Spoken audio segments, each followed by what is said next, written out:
네, 여러분, 안녕하십니까. 어젯밤 고속도로에서 깜깜한 길을 고속도로를 타고 귀가를 하고 있던 유동규 씨가 뒤에서 8.5톤 트럭에 의해서 추돌 사고를 당했다. 그런데 이것은 어떤 음모가 있는 그런 사건일 가능성이 있다. 이런 내용의 뉴스를 말씀을 드렸습니다. 거기에 대해서 유동규 씨가 오늘 이 얘기를 했습니다. 트럭 사고 당한 유동규, 내가 죽으면 무조건 자살은 아니다. 타살이다. 누군가에 의해서 살해당한 것이다. 라는 말을 했습니다. 트럭 사고 당한 유동규, 내가 죽으면 무조건 자살은 아니다. 미리 못 박아 놓는 겁니다. 정말 목숨을 걸고 지금 그 이재명 대표의 범법 사실을 밝혀내는데 재판정에서 그것을 증언하는데 목숨을 건 사람이 아니면 할 수 없는 말입니다. 내가 죽으면 무조건 자살은 아니다. 이렇게 말을 했습니다. 유동규 씨의 모습, 결의에 차 있는 그런 표정 여러분 읽으실 수 있을 겁니다. 유동규 전 성남도시개발공사 기획본부장이 지난 3월 24일 서울 서초구 서울중앙지법에서 열린 대장동 개발 배임 혐의 관련 공판에 출석하고 있는 모습, 그 사진인데요. 자, 대장동 개발 특혜 의혹 핵심 증인 유동규 54살. 이제 추돌 사고를 조사 중인 경찰은 일단 사고 책임의 무게가 이 유동규 차량에 있는 것 아니냐, 뭐 그런 식으로 생각을 하고 있다는 건데요. 그 내용은 많은 사람들이 지금 그럴 수가 있느냐, 추돌을 당했는데 추돌을 당했을 경우에 앞차보다 뒷차에 거의 책임의 90%가 있는 것이 교통사고의 원칙인데 지금 내용이 어떻게 되는지 한번 보도록 하겠습니다. 대리운전기사는 64살, 그 다음에 유동규 본부장이 타고 있던 차는 SM5, 대형 차는 아닙니다. 그냥 중형차, 뭐 이 정도로 볼 수 있는 거죠. 그 다음에 대리운전기사는 61살, 아닙니다. 대리운전기사는 64살 A씨고, 그 다음에 그 밑에 이제 61살 B씨는 트럭 운전사입니다. 8.5톤 트럭이 봉담 과천 고속화도로 하행선 월암 IC에서 서선 IC 구간에서 추돌을 했습니다. 그런데 이제 경찰 조사에 따르면은 트럭은 1차선, 유동규 차량은 3차선 이렇게 달리고 있었답니다.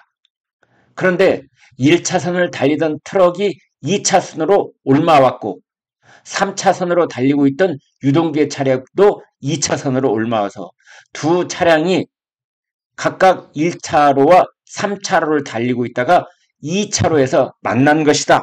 지금 경찰은 이렇게 보고 있습니다. 그래서 먼저 들어와 있던 트럭에 나중에 들어온 유동규의 뒷꽁무니가 들이받친 것이다. 지금 이렇게 보고 있는 겁니다. 유동규 본부장이 타고 있던 차량은 이 추돌의 여파로 180도로 빙그르르 도른 다음에 완전히 거꾸로 튕겨쳐 나가서 중앙 분리대를 들이받은 다음에 멈춘 것으로 그렇게 되어 있습니다. 중앙 분리대를 정면으로 들이받다 이렇게 되어 있고 이러한 장면들은 블랙박스에 다 실려 있다. 이제 이렇게 되어 있습니다. 트럭의 파손 정도는 아주 경미하고 대신에 유동규 본부장이 탄 SM5 차량은 직접 충격을 받은 운전석 후 측면이 심하게 찌그러졌다. 거의 뭐 반파됐다 이렇게 볼 수 있는 거죠. 운전석 후 측면. 경찰 쪽에서는 승용차가 미리 진입한 트럭과 추돌한 사고로 보고 있다. 사고 경위에 대한 관심이 높은 만큼 오늘 지금 계속해서 현장에 조사관들을 보내서 조사를 하고 있다. 지금 이렇게 되어 있습니다. 자, 여기서 의문들이 여러 가지가 있습니다. 그것은 일단은 8.5톤 트럭이면은 대형 중에서도 꽤 큰 대형 트럭이다 이렇게 볼 수가 있는데 이 트럭은 왜 1차로를 달리고 있었을까요? 왜? 이 점을 밝혀내야 됩니다. 트럭은 대개 3차로를 달리거나 추월할 일이 있을 때 2차로로 건너왔다가 다시 3차로로 빠져나가도록 되어 있는 차량입니다. 그런데 이 트럭이 8.5톤이 1차로를 달리고 있었다는 점. 네, 이 점이 첫 번째 의혹이라고 할 수 있겠습니다. 아무튼 유동규 본부장은 사고 당시 조수석에 타고 있었다고 하고요. 출동한 119 구급대의에 안산 단원병원으로 이송됐다가 치료를 받고 일단 귀가를 했다고 합니다. 그런데 여기서부터가 중요합니다. 이런 얘기를 했습니다. 사고 당시 어깨를 부딪혔는데 자고 일어나니 온몸이 쑤신다. 네, 이렇게 교통사고 당해본 분들은 다 이구동성으로 이 말이 무슨 말인지 공감하실 겁니다.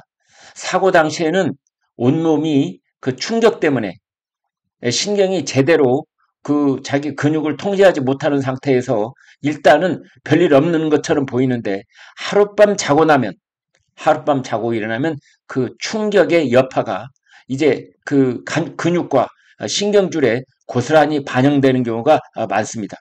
바로 이런 경우가 그런 경우 같은데요. 그 다음에 유동규 씨가 이렇게 얘기를 했습니다.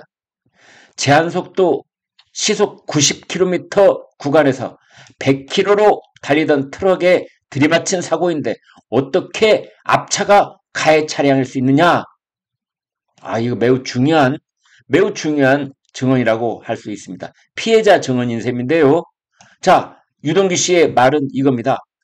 내 차는 100km, 트럭은 90km. 어떻게 90km 구간인데 100km로 달리던 트럭, 이 차에 들이받쳤는데 어떻게 내 차가 가해 차량일 수가 있느냐? 이제 이런 겁니다. 그 차가 그러니까 여러분 고속도로가 됐든 일반 도심 일반 도로가 됐든 뒷차가 앞차를 받으면 그 책임은 뒷차에 있는 겁니다. 이거는 초보 운전, 운전 이제 몇 개월밖에 안 된 사람 또는 운전을 모르는 사람도 다 알고 있는 사실입니다. 그래서 이렇게 얘기를 했습니다. 사고 당시 죽는구나 싶었다. 2차 사고가 안 난 게 1,000원이다. 나한테 1,000원이 있었구나. 그러면서 내가 죽으면 무조건 자살은 아니다. 어제 그렇게 갔으면 이재명 대표가 박수를 쳤을 것이다. 내가 죽었으면 이재명이 박수를 쳤을 것이다. 라고 유동규 본부장이 지금 증언을 하고 있습니다. 다음 뉴스 하나 보겠습니다. 유동규 고속도로 교통사고에 대해서 더불어민주당 강성 지지자들, 개딸들이 이렇게 말했습니다. 윤석열 정부 검찰 짓이다. 토사구팽 당한 것이다. 이런 얘기를 하고 있습니다. 유동규 씨 모습 사진 보고 계시고요. 윤석열 정부 음모론을 지금 주장하고 있다. 이재명 지지자들이 윤석열 정부의 음모론을 주장하고 있다는 겁니다. 딴지일보 자유 게시판에는 유동규 전 본부장의 사고 소식을 전하는 게시물에 이렇게 말하고 있습니다. 토사구팽 당하는 건가? 유동규가 이제 법원에서 증언을 할 만큼 했으니 윤석열 정부가 또는 윤석열 정부의 검찰이 유동규를 버리고 있는 건가? 국정원 마티즌 시즌2 검사 새끼들 무섭네. 목숨이라도 건지려면 더 늦기 전에 진실을 말하라. 이런 말을 하고 있다는 겁니다. 토사구팽, 국정원, 검사, 목숨이라도 건지려면 진실 말하라.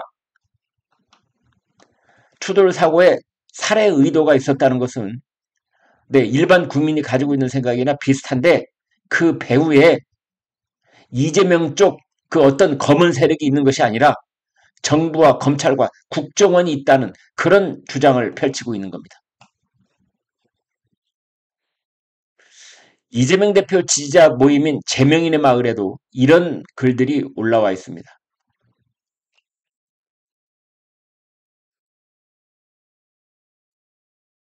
유동규 겁주자는 검찰, 무섭네 검찰. 자, 이런 말들은 뭐가 뭔지 모르는데 지금 유동규는 검찰에 매우 필요한 사람입니다. 유동규가 없으면 절대 안 되는 그런 지금 사건 수사 내용을 재판정에서 유동규라는 증언을 통해서 이재명 쪽, 정진상 쪽을 압박하고 있는 검찰인데 검찰이 왜 유동규에게 겁을 줍니까? 이건 일단 말이 안 되는데 아무튼 유동규 겁주는 검찰, 무섭네 검찰.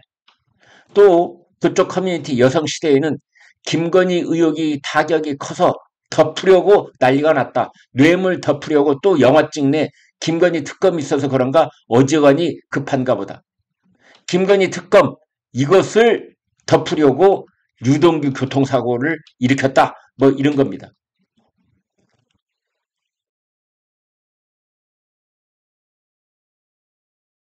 또 이런 댓글들도 있습니다. 보배드림에 올라와 있는 댓글인데요. 이재명 사주로 몰아서 검찰이 유리한 여론을 형성하려는 것이다.